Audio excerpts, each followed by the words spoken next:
Hello and welcome to Train Sim World 2. We're looking at the fully fueled scenario here.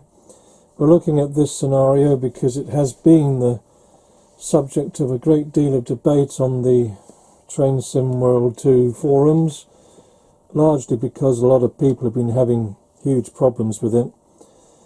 Largely folk have been getting stuck going up the hill, and this is generally due to the fact that the locos, certainly the rear locos, are not set or not powering. There's a lot of conjecture as to whether the whole scenario is bugged. I've actually managed to complete it once, having got all the settings right. But it is a very fiddly and a very temperamental scenario. Oddly enough, the one that follows this one ran through first time without any problems at all, which included setting up a 4-engine scenario, and all the settings on that one were correct. So what we're going to do at the moment is just get this twin loco up to where the wagons are. We're not going to bother about any of the settings at the moment. We're just going to play it through as sensibly as we can. Hope we get there, and in such a way that we can try and show the settings for this one. So at the moment it's just asking me to put the reverser handle in, the usual old thing. Strangely enough, these generator settings, these engine settings are right from the word go. Why I've got to do this one I don't know. There we are, we will release it, there we go. This one does need to be set to lead or dead, because we are the lead train in this two ship configuration. I'm going to release the brakes.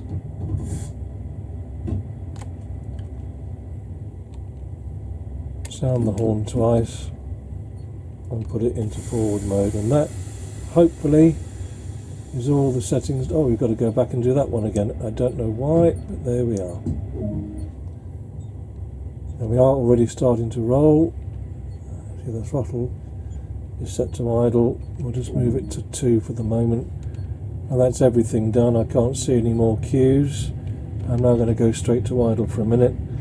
We need to set the points now, and we need to click that point junction twice, so that we are then going up to where that blue icon is on the track there, so we actually end up in the right place where the freights are that we're going to dock with.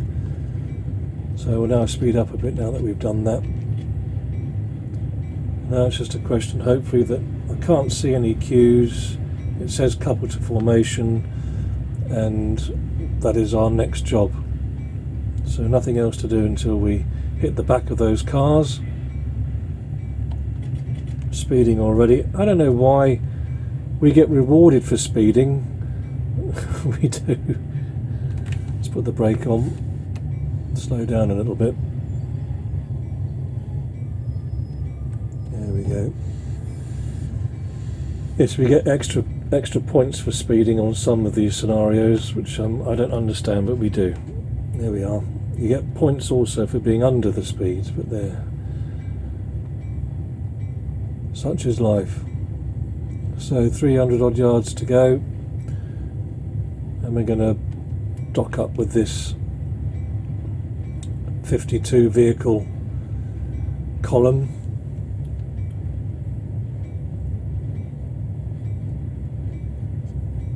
Just give it a bit more throttle to get there a little bit quicker. Come on.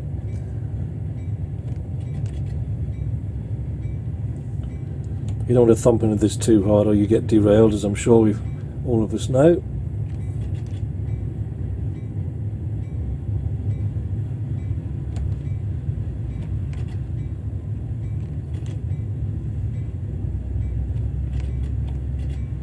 Alright, I'm just going to roll up now. And it's the next stage which is causing a lot of contention. Some people say you set it up like this, some people say you set it up like that, and I do get all that. The way I'm doing it, which I'll show folk now, works. Although some people say that the settings that I'm using don't make sense, but yes, they do work anyway, kind of thing. And that really is sums up this scenario in one go. Right, nose job on the windscreen, throttle down to 0. Wait for a moment. Alright, now then we've got all of these to do, and what we're going to do is we're actually going to set everything in the way that it asks, even though some of them are wrong. And the first one, which is blatantly wrong, is this automatic brake pressure. I'm going to turn that bell off because it drives me nuts. So the automatic brake release, it says apply the brake to full service. That is blatantly wrong. You do that, you won't be going anywhere, because full service means full brakes applied. I'm going to do it now, even though it's wrong. Try not to get it into the emergency setting, because that can sometimes throw everything. So now that is set to full service. If I point at it, you can see it says there automatic brake, but full service. It's wrong.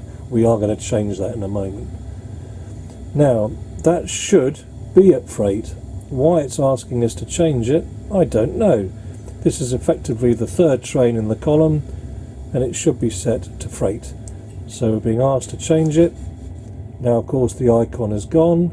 This should be set to lead or dead. It is, but we're being asked to change it. So we'll change it to just any old thing at the moment, and the icon has disappeared. That is set to forward already, so let's bring it back to right, there we are, neutral. We have to set it, of course we do, we need to set that one to neutral. Now that we've done that and we've got rid of all of the cues, because we can't do anything until the cues have gone, is now telling us to go and sit in the engineer's seat. Well, if we go and do that now, it ain't going to work. Principally because this brake's in the wrong place. So what we're going to do, we're going to go work our way backwards from the front of the train, and front of the controls I should say, and get every setting as it should be. So looking from my list of settings, we need the throttle to be idle, yes we do, and we can actually take that reverser handle out. We don't need it, it needs to be in neutral, it can come out.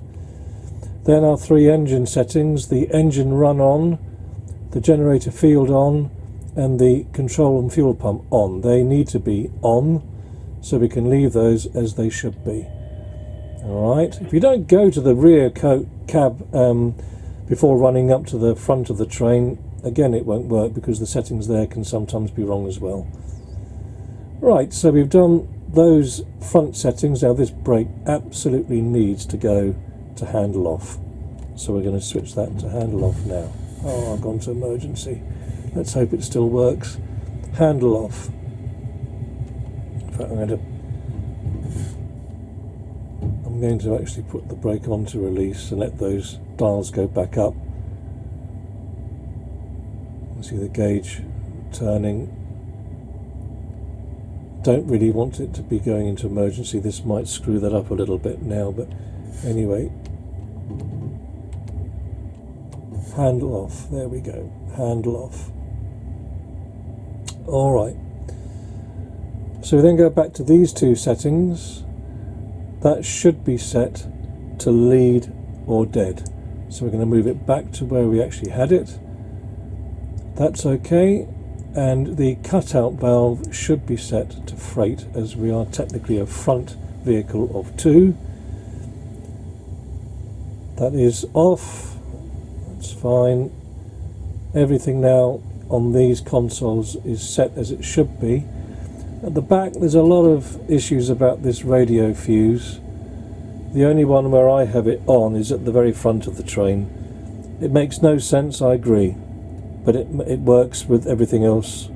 All the other fuses switched off, so I'm going to leave it like that for now. But again, it doesn't make sense. It doesn't seem to make any difference what happens with the fuses on the rear to 2nd, 3rd and 4th coaches, but I'm going to set that to off only because it works for me. Now this one must be changed if you want the lights to look sensible. The headlight setting on engine 3, which is where we're at, needs to be set to long hood. There we go. Headlight controlling with unit coupled at long hood end. That is the correct setting for this rear cab. So hopefully now we are set, and we now need to go to the rear rear train, what I'm going to call train 4. That is train 3 hopefully set.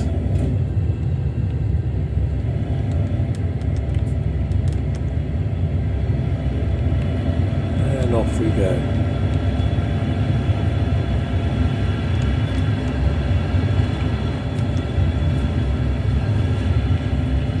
Make sure all your doors are closed. On some of the other scenarios and on the other lines, if doors aren't closed they don't work. I don't think that's the case with this, with the sand patch grade scenarios, but my goodness me, it can be a pain on the other ones. Leave a door open, it just simply doesn't work. Right, we're going to go to the front of the engine again. Now again, these settings are not right. All of these 3 switches at the front need to be set to off. So we've got the engine run set to off, the generator field set to off, control and fuel pump set to off. These ones generally right throttle, there's no control reverser handle in there, we're all right with that. Strangely enough, the handle there is set to, the brake is set to handle off, which is again correct. That is correct. The MU2A valve is set correctly, as is the cut-off valve. So we should be set to cut out in train 6 or 26, and we are. Everything good there. Let's go to our rear cab again. Set that to off. Again, a lot of people argue about that, but it works. And headlight control needs to be set to controlled by another engine, which is near the end of the... Come along. Controlled from another unit coupled at either end. That is our setting. Right, we're good to go. And again, we make sure we close the door.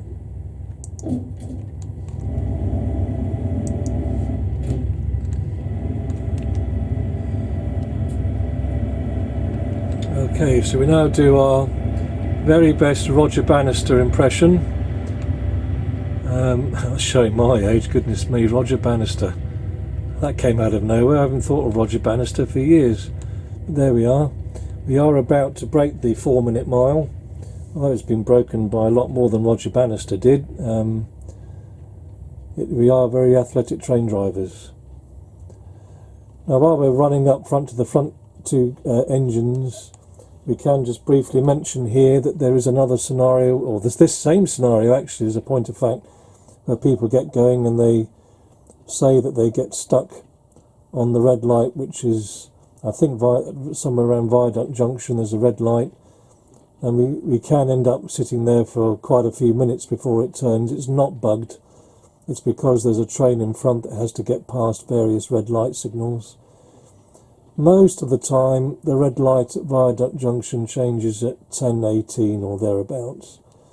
So if you look in the top right hand corner, you'll see the time ticking away, and when you get to somewhere near 10:18 it will change. It's changed for me earlier than that once, but most other times it's around 10:38 even. If I say 10:18, I meant 10:38. It's a long time. 10:38, it does change, not 10:18, sorry. I'm not going to stop the video and correct it just for that. 10:38.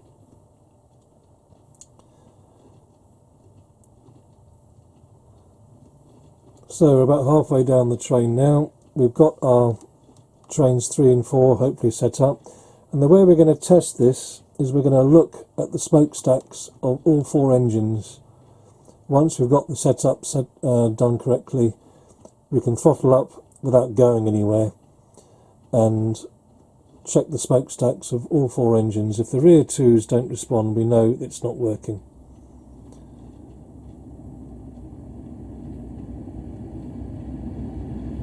And really it is the smokestacks that are the biggest clue, because I find on this particular scenario the engine sounds at the rear of the train really don't give you much help. You have to position the camera, the external camera, in such a way that you can actually hear the engines. Every time you, in my case, hit button 2 for the 2nd time and you get pulled to the back of the train camera wise, there's a really extraordinary noise that It's nothing to do with how the engines are performing. So rely on the smokestacks, because that way you can tell if there is any response at all.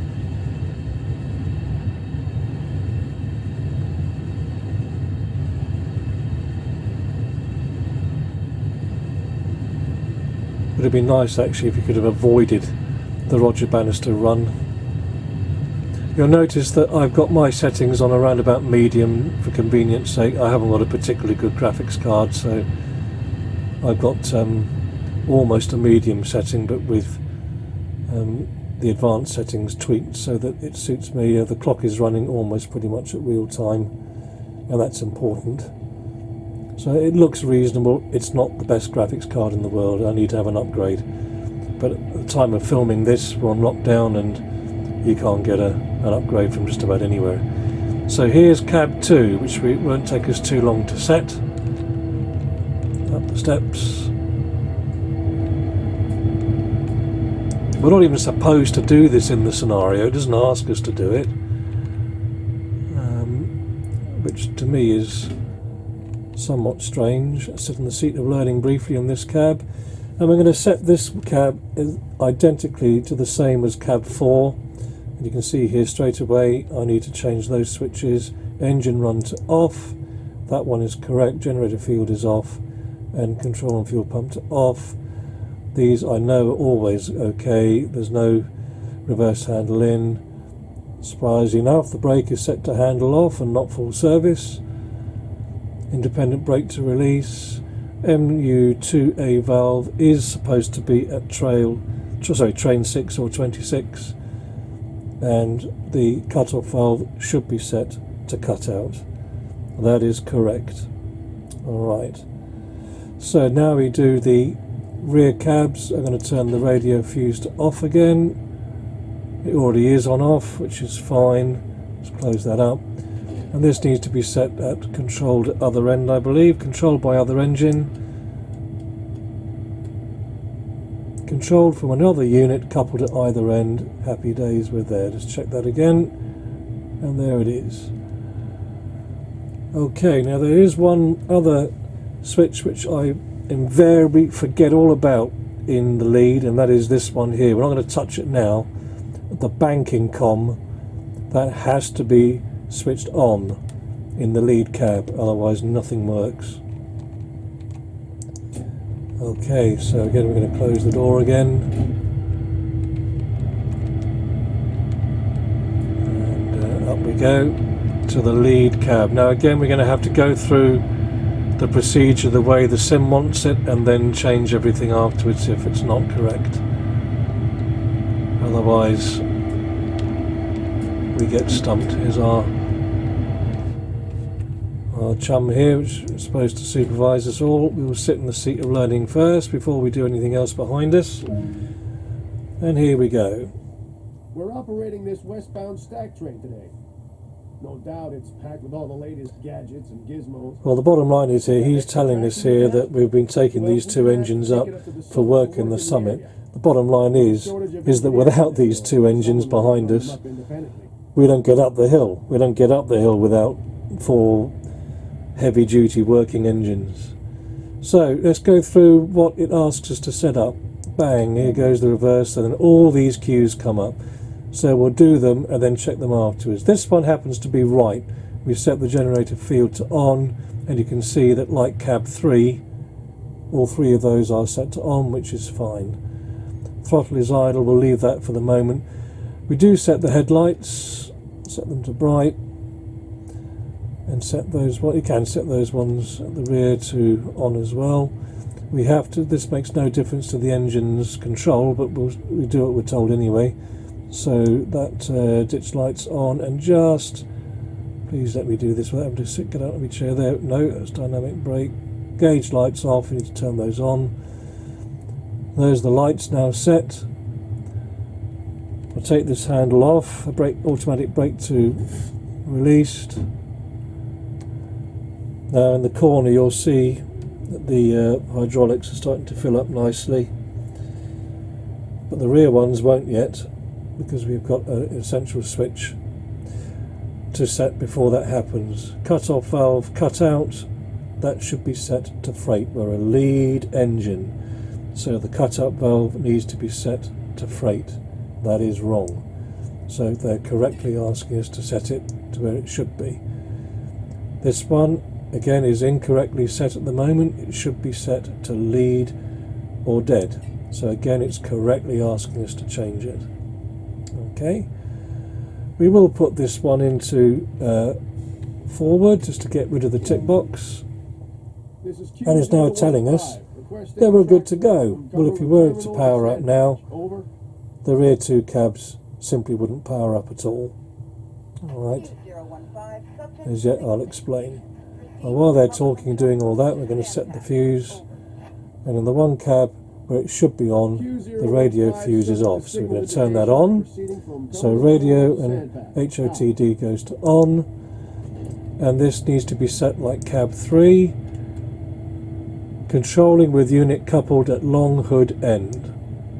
And there we go. That is, those two are now set. Now, without setting this control here, the banking com, you'll have no rear control at all. So the banking com needs to be switched on. That is your communication to all of the rear units. You can see on the bottom right hand corner now, gradually the brake reservoir is filling up. That needs to get up to 89 as well, or thereabouts. What I'm going to do, we've got a cue.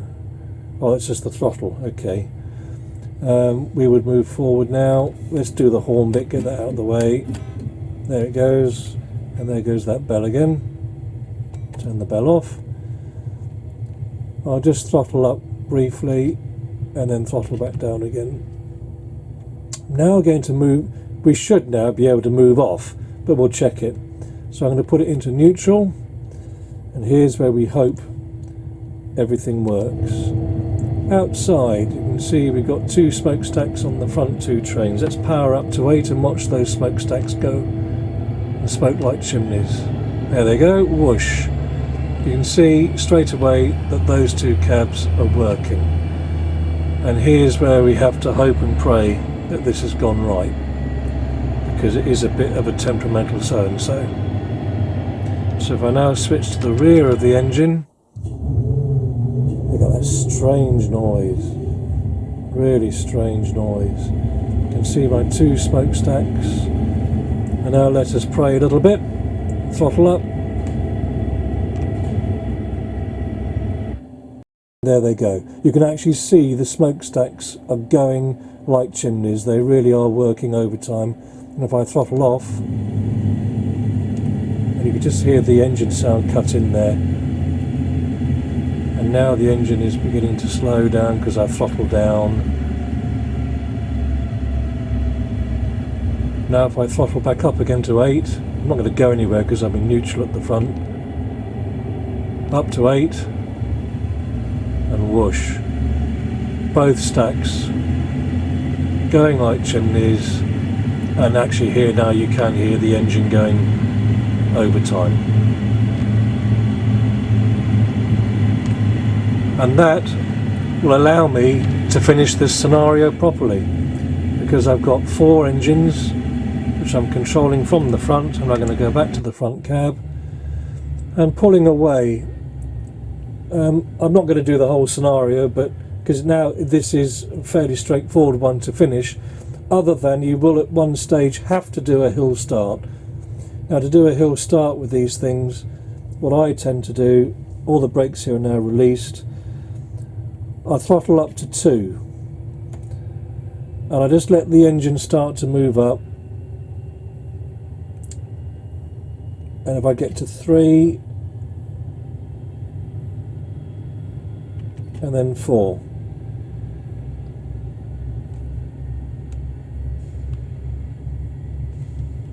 and you'll hear the throttle starting to move up nicely. Brakes are released. On to 5.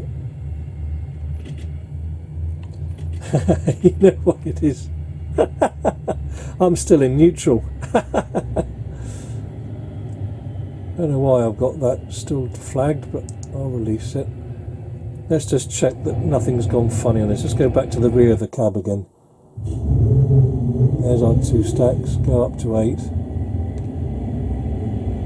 Yes, there they go, look. There they go, so back down to 0. Yeah, that's how easy it is to go wrong on this thing. I was trying to pull away in neutral. It doesn't work most of the time. So into forward. Now, I was wondering why I wasn't getting any response from my console, but there we are. Throttle number 2, throttle 2nd position. Now watch for my green icon in the middle of the stack there. Starting to go there, you can see we're starting to move. Now don't be tempted to add throttle too quickly. If you're on a slope, you've got to let the slack be taken up behind you. And gradually the power, you just put the power on very, very gradually. I'm now at throttle setting 4 and I'm only on 2 mile an hour just going up, but I'm not going to add on any more power yet. I'm now going to go to throttle setting 4 to 5 and it will start to pull away. Now I realise I'm not on a steep gradient here, but you'll be doing this a lot slower on a steep slope. So you just do add the power very gradually. If you start getting wheel spin, power down and try again. We can now push up to throttle 6 position. Now we've actually got 2 miles or so. So if we now push the throttle up to 7, looking at my time here, I'm on 10:21. I'm sure it's 10:38 that it changes. It might change earlier. But look how easy it is. I'm getting up to 14 mile an hour now. I'm going to break all the rules for now and go to full power and just see what speed we get to in this shorter space here. Now you see, with 4 engines working, we've got to nearly 20 mile an hour already. I hit 40 with 2 engines running. With 4 engines running smoothly, you can make pretty much 60 on the flat or a slight incline. Let's have a look outside. Now the rear of the train. There we can see both the stacks there going well, so we know the rear engines are working just fine.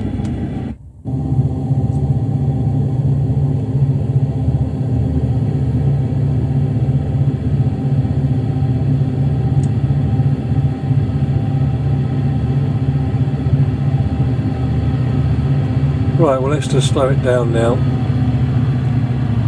Let the weight of the train slow itself down. Actually it doesn't work so much with this one. In all the other engines you try, the momentum of the engine is lost with the power, it tends to slow itself down. With these ones you've got 52 very heavy wagons still doing nearly 30 mile an hour and you need to put brakes on. It's starting to slow down, but momentum loss is not really the right way forward with this sort of setup. You've got to apply some brakes.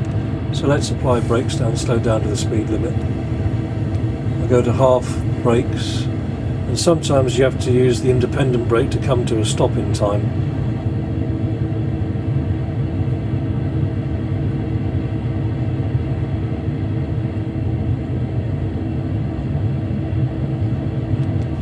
Apply nearly full service. You can still see we're not slowing down. The throttle is at idle. It slows down gradually.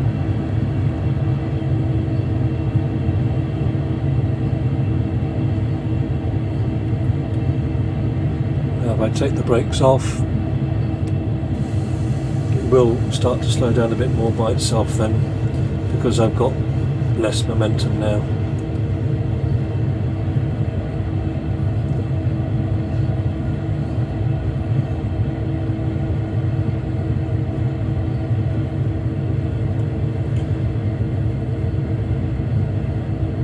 So So we're rolling up towards the viaduct junction, which I believe it's viaduct junction. I might be wrong on that, but it's a red light and it won't change. So we have to buy a bike. Let's put a bit more throttle up. And again, you need to wait now until that green LED in your bottom right hand side gets a good halfway up before you put any more power on. Otherwise you just end up with wheel spin. You can see that I haven't increased any speed yet because my traction's not there, but now it should start to respond a bit, and you can see that the LED is starting to climb and the speed is starting to climb. There we go. Got 900 plus yards, 950 odd yards to go, so we may as well roll up to our red light. Let's have a look at the rear of the train again. Again we get a really weird sound here. Not quite smoking as heavily as they were when we put it up to throttle 8. You can see that the engine is working. Those two engines are working just fine. Move the camera around and see if we can get it windowed so that we can hear some engine sound. Here we go. Those are going nicely.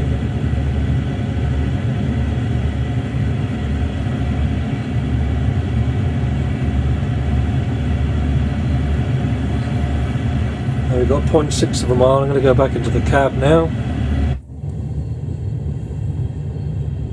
Hello, strange one.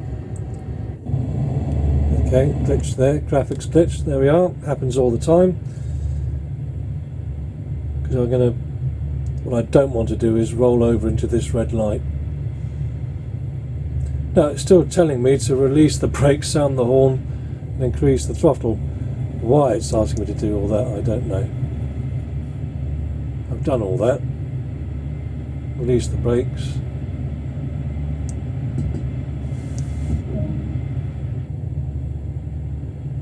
It really is going bananas now. I suppose it is now saying go up to Sandpatch Summit 16 miles away. That's fine. That's okay. I'm speeding now, so let's take that throttle off. We really do need to make sure we don't go past this red light in a mile, so I'm now going to bring it down to a good 15 mile an hour, full service.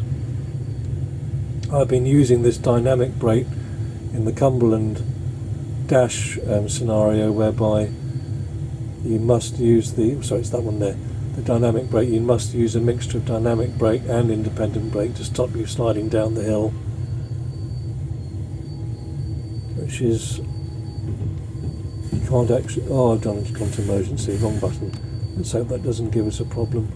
Don't think it does. 12 miles an hour is okay.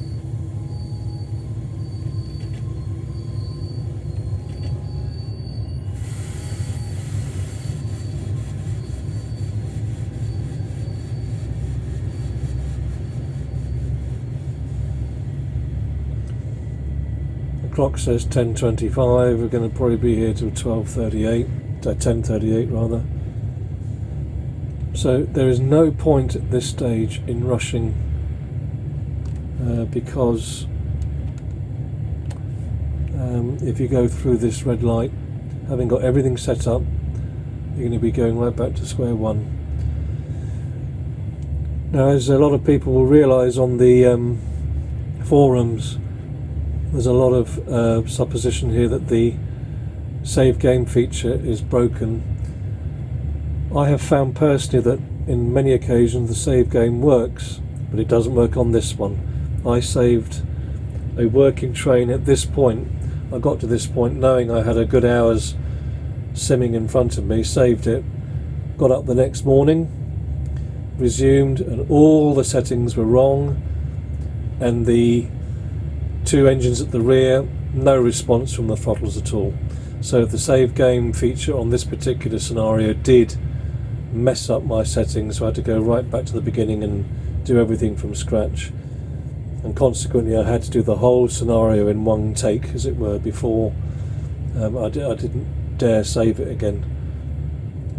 And that's a problem. That does happen it's happened once on the Bakerloo line for me, and certainly once or twice on this scenario. It's just the save game feature does cause problems.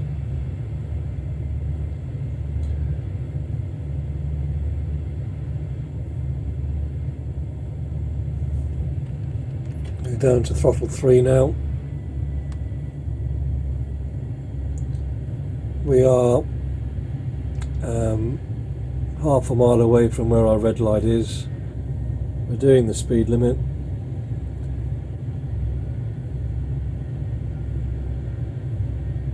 I was talking to a good few friends of mine, 2 of which are living in the States at the moment,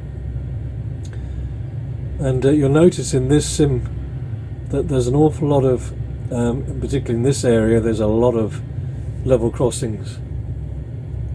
And there'll be times where your train is parked across the level crossing, waiting for X number of minutes before for the red light to change. But even if the lights are green and you're crossing a level crossing, because you've got 53 carts behind you, some of these poor guys stuck at the red lights in cars waiting for the train to get through, they're there for ages. And very good friends of mine in the States say, well, sometimes they have trains just like this, but there's over 100 carts, and if you're unlucky to be stopped at the level crossing waiting for one of these trains with 100 plus carts, it seems like you're there for the rest of the day. So I've gone to idle now. We're just going to idle along. It's starting to slow down a little bit, but because the 52 carts have got momentum, it's not immediately you're going to have any slowing down. So 600 yards plus. I'm not really wanting to increase any more throttle now. Coming up to the 500 yard mark. Well, here's a crossing here again. We will be stopped with carts across this one for sure. So anyone trying to get to the other side and on with their journey, they're going to be waiting until we've moved on.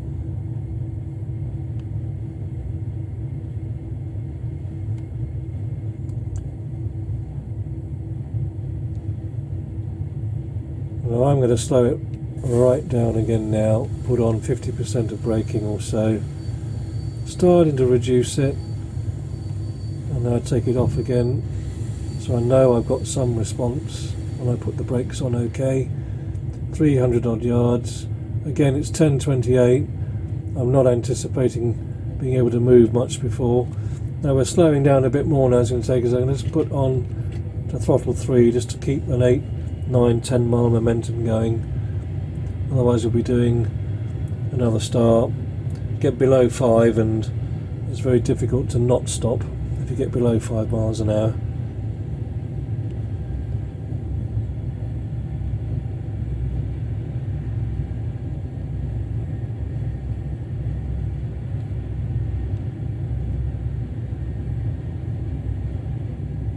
Just looking around the corner here, we can see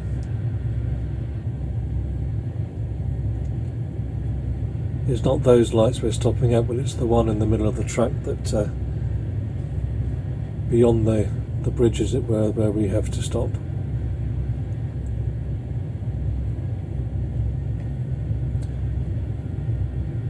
I know this one's a bit of a long-winded section here. It is worth doing it properly so that you don't waste your time and overstep this red light. Those are the red lights there in the middle of the track. It's the second one, which is our red light, and invariably stopping a good few yards short of that is fine. You don't have to go right up to it. There's no sort of, well, it won't change if I'm not within 50 feet of it. It will change, and we'll see if I can show you why it is that we're on a red light. So okay, I'm now going to take the throttle off and I'm going to stop the train now.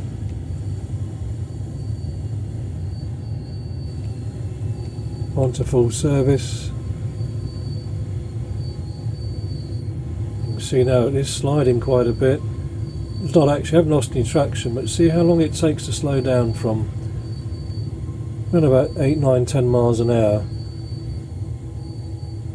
It's so easy to overshoot on this train, it's better to undershoot. Okay, so I'm stopping here now. Those of you that are still with me and haven't switched off by now with that slow section, thank you for that. But here's how you can see and try and anticipate. This is your route. I'm hitting button 9 here. You want to see if we can find a train ahead of us. There he is, look, that's the reason why we've stopped. Now that's a long carriageway, a long carriage I should say, long set of carriages, can't get me worms out right. I'm going all the way along this track here. You'll see there's a red light there. Now if the train goes past that one, it might then turn your signal green. If it's not that one, then it'll be the next one further up the track. It has to go past before your light goes to green. Now you can understand some people sitting here, there's the next red light up the line, and sometimes it's that one it has to go past. You can imagine some people sitting here like this thinking, when is that red light going to change? Well, it will change, but not until the train in front has gone past one of those next red signals. If you're still with me on this one, I hope these settings, that was my leg hitting the camera there, I hope these setups work for you. It's possible they won't work for everyone if what's been written on the forums is anything to go by, but you can see that with the rear 2 engines working with the front 2, you will now make a good 20 plus mile an hour up the steep 1.8 gradients, and you can finish this scenario. All the very best, thanks for watching, and I may see you on the forums of TSW2. Comments welcome here. Thanks for watching, all the very best, happy simming.